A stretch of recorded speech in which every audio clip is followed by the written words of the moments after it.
Nem só do século retrasado são as lendas.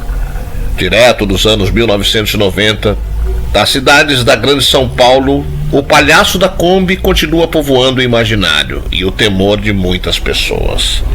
Por mais que os registros policiais assegurem que isso nunca ocorreu, não é difícil encontrar quem tem um amigo de um amigo que foi pego pelo famigerado palhaço.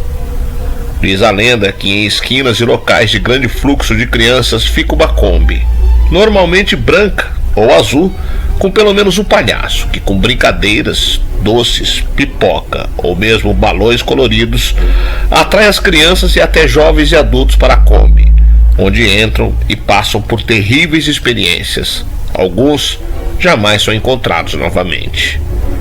Não se sabe ao certo como a história surgiu, mas ela se alastrou em um tempo em que não havia aplicativos de redes sociais de tal maneira que palhaços caracterizados chegavam a ser agredidos nas ruas. Não há registro de casos policiais como descrito, mas até hoje, muita gente teme o palhaço da Kombi branca. Eu sou o Sidney Góes e você está no Placebo. Vem comigo, que no caminho eu te explico.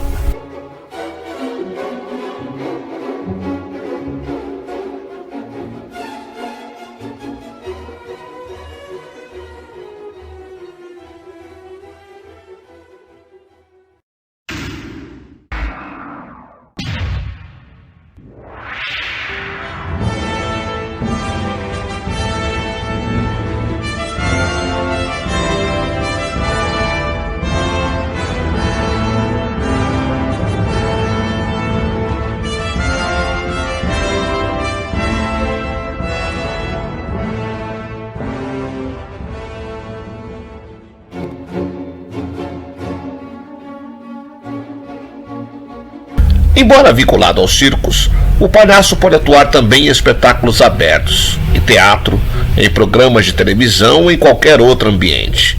Em várias ocasiões, é o personagem que tem a tarefa de entreter o público durante as apresentações, especialmente no circo. É geralmente vestido de um jeito engraçado, com trajes desproporcionados e multicoloridos, com aplicações de pinturas, maquiagens especiais e acessórios característicos. Entretanto, há diversos tipos de palhaços, como o melancólico, o romântico, mendigo e etc. Mas não iremos falar de nenhum desses palhaços, e sim do habitante lendário das histórias urbanas, o palhaço da Kombi. A gangue dos palhaços, sem sombra de dúvidas, é uma das mais famosas lendas urbanas da década de 90. Pessoas fantasiadas de palhaços que sequestravam crianças com os mais diversos objetivos. A gangue de palhaços, que às vezes tinham também uma bailarina entre eles, rondava os grandes centros urbanos de uma Kombi branca. Parando nas praças, onde apresentavam seus shows, no meio da bagunça eles raptavam as crianças. Seus fins eram dos mais diversos: sequestros, tráfico de órgãos e prostituição são somente algumas das suposições. Outra versão menciona que não era uma gangue, e sim um único palhaço que raptava as crianças para satisfazer a sua sede de sangue. Em meados dos anos 90, uma história assombrou a Grande São Paulo, por ocasião do lançamento de uma série especial do jornal Notícias Populares, chamado Os Crimes que Abalaram o Mundo. Foi apresentado o caso de um palhaço norte-americano que na década de 60 assassinava crianças, John Wayne Gacy. A partir daí surgiu a história de que uma gangue de palhaços que atuava na cidade de Osasco estariam roubando crianças para vender seus órgãos para o mercado negro. Aos poucos, a história percorreu toda a Grande São Paulo e ganhava tons cada vez mais verídicos. Agora a gangue rodava os grandes centros de uma Kombi azul, parando nas praças onde apresentavam seus shows, e no meio da bagunça eles raptavam as crianças e fugiam. A história se espalhou por todo o Brasil e chegou ao ponto de ter pessoas que juravam ter visto a reportagem no famoso telejornal Aqui Agora. O boato foi tão forte que o Notícias Populares chegou a dar algumas capas para a gangue dos palhaços. Uma escola com o nome desconhecido em Mauá chegou a ser atacada pelos diabólicos palhaços. Todos sabiam de alguém que conhecia a vítima, mas ninguém conhecia a própria vítima.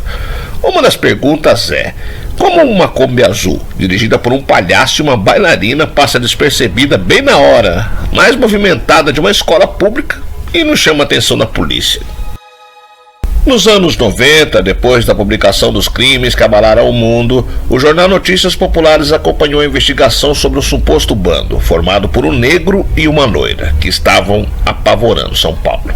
Ele fantasiado de palhaço e ela de bailarina, atraíam crianças com balas e doces e depois as jogavam em uma Kombi branca, sumindo em seguida. Passados alguns dias, a criança raptada era encontrada sem os órgãos.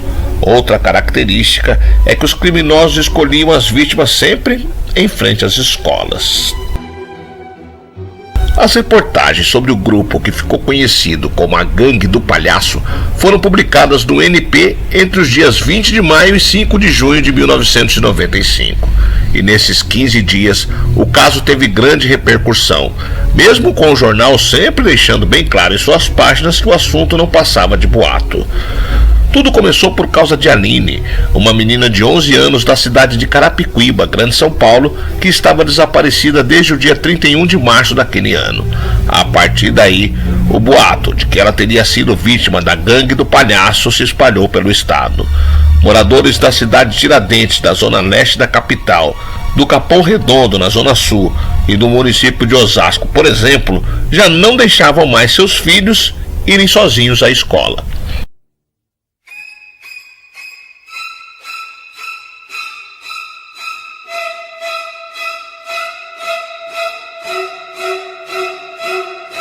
A polícia, entretanto, sempre afirmou que a gangue nunca havia existido, pois não fora registrado nenhum caso ou queixa comprovada sobre o assunto. O delegado titular de Carapicuíba, onde começou a boataria, afirmava: a gangue é fruto da imaginação de alguém. Se eu descobrir quem começou com isso, eu prendo. Mesmo diante das negativas da polícia e do NP publicar que tudo não passava de boato, algumas pessoas juravam ter visto os assassinos de crianças. A dona de casa NE, moradora do Tucuruvi, na Zona Norte, afirmou que o bando havia tentado raptar seus filhos no começo de 1995. Um negro numa Kombi branca parou em frente de casa e pediu para levar meus filhos para a escola. Eu não topei e ele falou que eu ia me arrepender. De acordo com ela, a perua era suspeita. Não tinha placa, os vidros eram fumês e tinham cortinas, disse ela. Em outros bairros da zona norte da capital paulista, a população também ficou amedrontada. Cleide Tavares, de 40 anos, afirmou que eles tentaram atacar uma criança em frente a uma creche. O mecânico Carlos Adonis, de Pirus, contou que sua filha não queria mais ir à escola. Outra menina, cujo nome coincidentemente era Aline, de 4 anos e que morava em cidade Tiradentes, estava desaparecida desde o dia 7 de maio. Os familiares das duas Alines acreditavam que as garotas haviam sido levadas pela gangue dos palhaços. Por causa da boataria, palhaços profissionais começaram a perder seus empregos, como revelou a reportagem do NP publicada em 23 de maio de 1995. Edmilson José da Silva, que trabalhava em Carapicuíba como palhaço Vucu Vucu, estava sem emprego havia um mês. Só de olhar um pôster com o meu retrato na rua, eu já vi criança morrendo de medo, dizia ele. Vanderlei Costa, o palhaço Mamadeira, um dos sócios do Sindicato dos Palhaços, disse que a história iria afastar as crianças dos palhaços. O empresário Alvarindo Vicente de Souza, que tinha um sítio que funcionava como parque de diversões e circo no Tremembé, na Zona Norte, e que fazia o palhaço zigue-zague, disse que estava perdendo dinheiro. 3 escolas de Carapicuíba cancelaram excursões ao sítio porque as crianças estavam apavoradas, afirmou. Além do problema de desemprego, uma palhaça chegou a ser ameaçada de morte, conforme noticiava o NP de 30 de maio.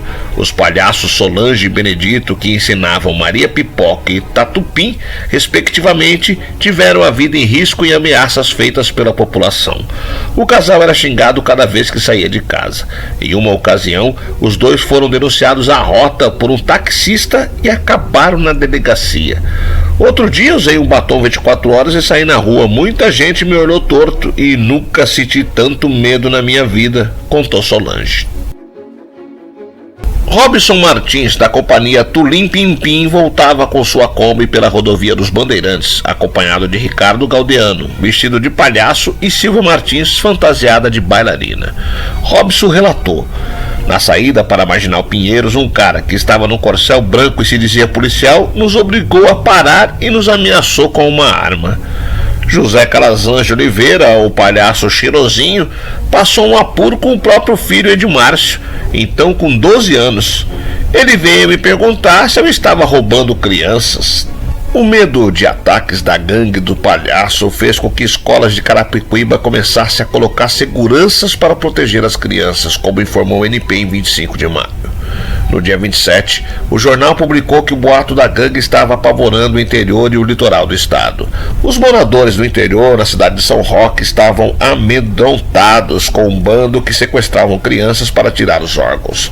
O medo também chegou a Piruíbe, no litoral sul. A população das duas cidades dizia que o médico Grisalho teria se juntado à gangue. Vera Lúcia Rodrigues, de São Roque, jurou ter visto os três com a perua em frente a uma padaria. O palhaço tentou atrair minha filha, mas eu fugi. A partir do momento em que os boatos sobre a gangue se multiplicaram, a polícia não teve mais sossego. A delegacia de Carapicuíba recebia mais de 20 ligações por dia de pessoas apavoradas com o bando. Ninguém aguenta mais, dizia o delegado da cidade, Basílio Machado. O bando do palhaço não existe. Foi a manchete da última reportagem da série, publicada no dia 5 de junho. O NP, a polícia e o repórter Gil Gomes investigaram o caso por 2 meses e chegaram à mesma conclusão: tudo não passava de boato. Desde que as notícias começaram a ser vinculadas, Gil Gomes começou a sua investigação entrevistando os pais das crianças desaparecidas e a polícia. Tudo não passa de boato. Até hoje nenhuma criança foi encontrada morta sem os órgãos, garantia ele. O delegado-geral da polícia, Antônio Carlos Machado, também afirmou que a gangue não existia. Fizemos uma investigação no estado todo. Nunca um caso desse tipo foi registrado, afirmou. No carnaval, a gangue dos palhaços dispensou as crianças e atacou os foliões. É inegável que a lenda dos palhaços continua firme e forte. O caso da gangue do palhaço, guardadas as devidas proporções, lembrou o episódio de 1938 nos Estados Unidos, quando a rádio CBS realizou uma leitura dramática do livro Guerra dos Mundos, de H.G. Wells, sobre uma invasão alienígena, e viu o pânico se espalhar entre milhões de pessoas.